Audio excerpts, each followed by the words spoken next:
Welcome back to my channel. This is Canadian Retro. I've got a trades package here that I got from Benton, and of course, as per usual, I have to thank my buddy Longshot for helping me out with this. He's always the mule on these trades, just because something like this, or to send something down to the States, and I've explained this before, it's just absolutely astronomical at this point.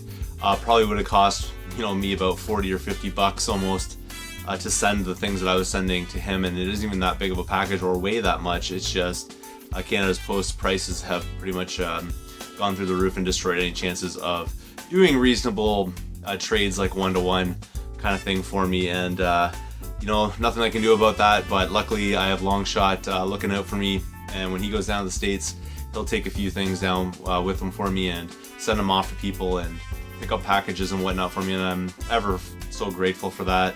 All he asks in return really is that I pay for the shipping that it charges me down there, and that's pretty amazing offer of his, and I greatly accept it. Obviously it saves me a lot of cash, but also appreciate the gesture when he's doing that. So thanks again, Longshot, for helping out with this. This is the package here that I got from Bill, though.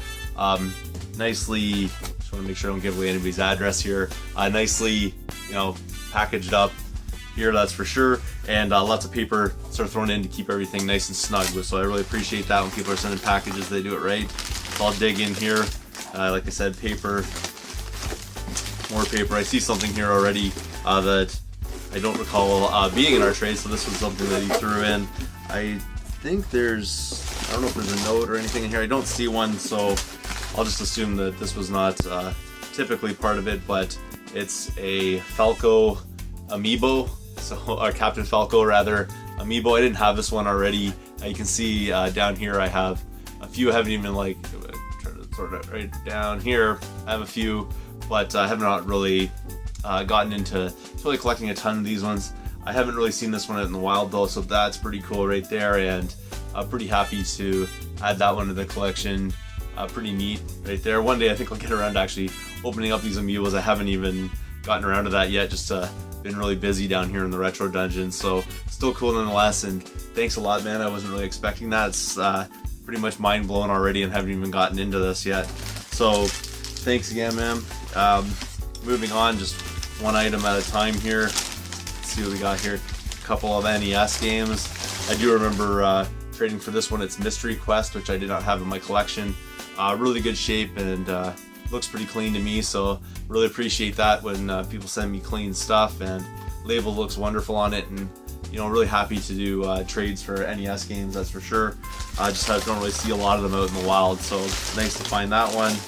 Also mixed in with that one is the other one that we traded for, which is Baseball Stars 2, which I've heard is a pretty decent title, actually a really good baseball game for the system, and this one here I think is a little more uncommon, so kind of nice to get my hands on that one because I've never seen this one out in the wild yet. So pretty cool. I'll have to check that one out, that's for sure. A couple more items here we'll get into. First one is, let's see here, Young Merlin, which is I think a little bit maybe of an underrated RPG style of thing. I can't totally remember off the top of my head. I remember doing a little bit of research on it when he showed it to me, kind of thing, and I'm pretty happy to get this one, that's for sure. Just something I did not have already in my collection, so nice to add Super Nintendo games in. That was sort of the mode of the idea here.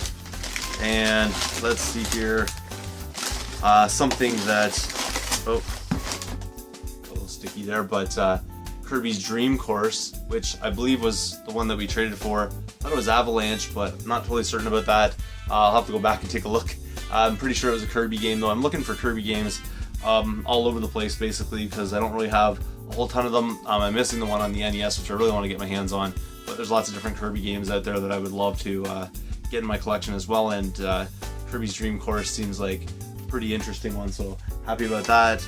And something I was not expecting to get was this right here, which is D-Force. I'm trying to remember if I have this in my collection. I think I might already, but this one might actually be in a bit better shape than the one that I have, so pretty happy to get that as well. That's an extra throw in, and I think that's everything that's in here. So that was a really amazing trade. I love to always trade for the cartridge kind of stuff, and I sent him a package as well, so you're gonna have to go check that out. Bill's a really great guy, by the way. If you haven't checked out his channel, go do it. I'll put links down below like I always do. You guys have to go check out his channel. He's a really amazing guy, and obviously I've done trades with him before and they always work out perfectly. Always throws in a few extras, and obviously I do the same thing in his direction, but like I said though, you got to check it out, so I will put links down below. Thanks again for watching. If you haven't subscribed to Bill's channel, go do that, and I will see you all later.